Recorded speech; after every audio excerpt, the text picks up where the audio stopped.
Salut, c'est Trado, content de vous retrouver pour la mise à jour de l'analyse technique de moyen et de long terme sur le CFD France 40 Allemagne 30 et US 30. Tout ce qui suit est donné à titre purement informatif. Il n'y a pas de conseil en investissement. Vous devez vous rapprocher d'un professionnel pour savoir si l'utilisation des CFD à risque limité correspond à votre profil d'investisseur. Pour débuter, j'aimerais que l'on se penche sur les graphes de très long terme. On va remonter plusieurs dizaines d'années en arrière pour savoir si ce qu'on lit dans la presse actuellement est légitime. Effectivement, de plus en plus d'analystes commencent à se demander si le pire n'est pas derrière les indices, si on n'arrête pas, si on n'a pas fait les plus bas. Alors, je vous propose de remonter dans le temps et voir ce qu'il s'est passé lors de situations comparables.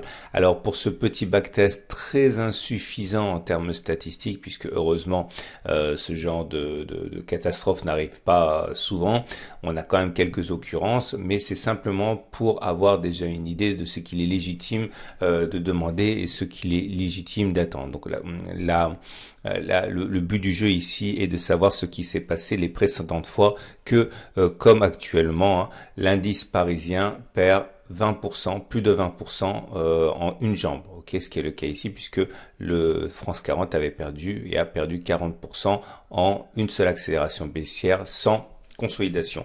Alors, j'ai pas trouvé, je l'ai dit, beaucoup d'occurrences de perte de plus de 20% en une jambe. Il y en a une ici.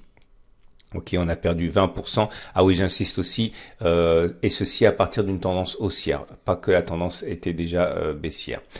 Donc là, en avril 2015, on a perdu 20%, et effectivement, comme vous pouvez le voir, il y a eu une jambe de hausse avant d'avoir une deuxième jambe de baisse. Cette deuxième jambe de hausse avait donc pris naissance sur les plus bas et nous a permis de retracer 61%. De la baisse précédente.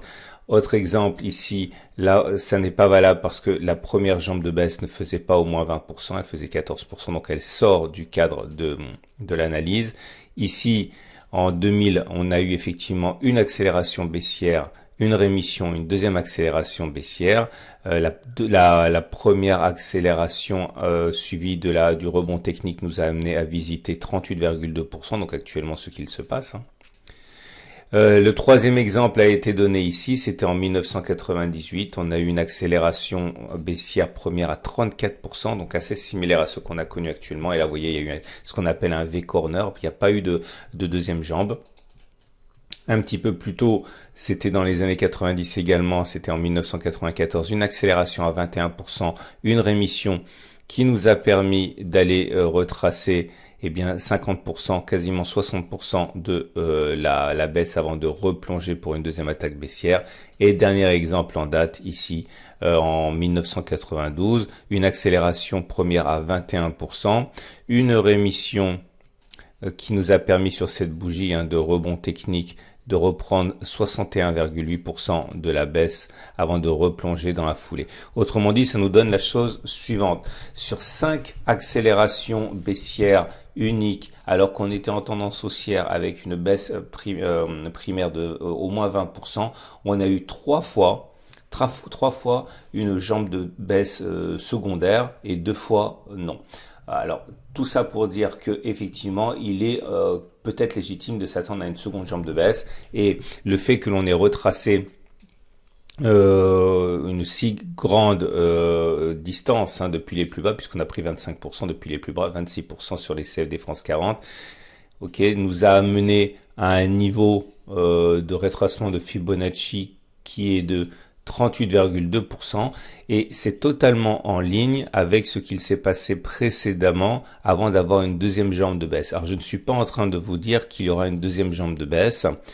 Je suis en train de vous dire simplement que statistiquement on ne peut pas l'affirmer parce que 5 occurrences c'est insuffisant pour tirer ce genre de conclusion, mais au regard du très petit et insuffisant échantillon de données que l'on a, ce n'est pas un stupide d'attendre une deuxième consolidation et deux, le fait qu'on ait retracé 26%, c'est-à-dire qu'on ait repris 26% qui nous amène à 38,2% de retracement de Fibonacci n'empêche pas ce scénario d'être évacué. Voilà, on va passer maintenant à proprement parler à l'analyse du France 40 pour les données hebdomadaires et mensuelles. Donc on reprend le graphe du France 40, mais cette fois-ci en données hebdomadaires. Tout d'abord, vous pouvez le voir, hein, nous sommes en tendance baissière clairement établie puisque nous sommes en dessous de la moyenne mobile à 20 semaines qui descend, en dessous de la moyenne mobile à 50 semaines qui descend. Et dans ces conditions, les statistiques disent qu'il est plus probable de revisiter la zone des 3900-3624, le précédent support, tant que on sera en situation de tendance baissière avec ces cours en dessous des deux moyennes mobiles. Néanmoins, la progression pour l'instant est toujours en cours et nous sommes face à une résistance importante, la résistance des 4628-4530. Ici, c'est un support qui a été cassé, qui a donc changé de polarité et qui devient, par la force des choses, plus souvent résistance que pas. Et comme vous pouvez le voir, c'est la deuxième tentative en 3 semaines, puisqu'on a déjà essayé de franchir cette zone, c'était sur la semaine du 22 mars, on a échoué et cette tentative pourrait éventuellement rencontrer du succès, ce qui serait bien en ce sens que on n'aurait pas grand chose pour nous bloquer jusqu'à la prochaine zone de résistance 5210, 5144, c'est-à-dire en termes de pourcentage 10%, 11%, plus haut. Pour l'instant, chaque chose en son temps. Vous le voyez, la tendance est baissière. On est au contact d'une résistance. C'est donc une zone qui est périlleuse. On passe à l'Allemagne 30 qui est très souvent directeur et qui montre la voie par rapport au France 40 et nous avons là aussi une tendance qui est baissière. Nous sommes bien en dessous de la moyenne mobile à 20 semaines et à 50 semaines. Fait intéressant, après avoir plongé d'une manière tout à fait similaire au France 40 puisque la baisse a été entre les plus hauts et les plus bas de 42%, eh bien nous sommes actuellement en train de rebondir plus fortement puisque pour l'instant la progression depuis le plus bas est de 35%. Ok, ce qui nous amène à venir tester le niveau supérieur au 38,2%, puisque comme vous pouvez le voir, alors que le CAC 40, le France 40 est aux prises avec les 38,2%, les 38,2% ont déjà été reconquis sur l'Allemagne 30 et c'est bien le niveau des 50% maintenant qui risque de poser problème. Et lors de cette chevauchée, on a réussi à effacer la première zone de résistance, ici en l'occurrence 10 570, 10 253, qui correspond au niveau avec lequel le France 40 est en train de batailler.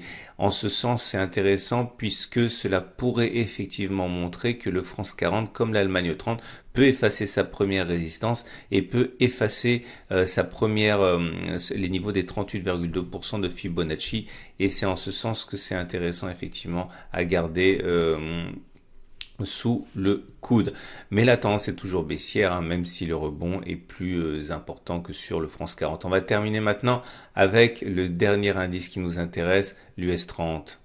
Et on enchaîne avec l'analyse de l'US 30, l'équivalent du Dow Jones. Et là aussi, il y a un rebond massif depuis le plus bas, puisque depuis que l'on est venu solliciter les plus bas il y a 3 semaines, on a rebondi de 32%. Finalement, depuis les plus bas, on a assisté au moment où je parle qu'à une baisse de 18%, même pas, 17%, alors qu'on a connu au pire une baisse de 38%. Ce qui est intéressant à noter, c'est que on est venu là aussi solliciter le niveau des 50% des Fibonacci de retracement. Autrement dit, on a effacé les 38,2% comme sur l'Allemagne 30, mais en plus, on est venu chercher le niveau suivant. Intéressant également de noter que le premier support, le premier obstacle des 22 290, 21 442 qui correspond à un support qui a été cassé, qui a normalement changé de polarité, a pourtant été battu en brèche. Cela peut montrer la voie effectivement au France 40. Le prochain obstacle est maintenant à 22 691, 22 538 qui serait compatible avec un retracement des 61,% de Fibonacci si les marchés américains continuent sur cet élan. La tendance est néanmoins baissière, les cours sont en dessous de la M20 et de la M50. Alors ce qu'il faut retenir de tout ça, c'est que malgré la très forte hausse à laquelle on a assisté, la tendance est toujours baissière pour ces trois marchés. Néanmoins, la France est en retard par rapport aux deux autres marchés et cela laisse augurer d'une éventuelle accélération haussière sur le France 40 qui pourrait nous permettre d'effacer la première résistance qu'on a mentionnée et d'atteindre les 38,2% de Fibonacci. Je vous donne rendez-vous à la fin de cette vidéo pour une autre analyse concernant la préparation de la semaine de trading.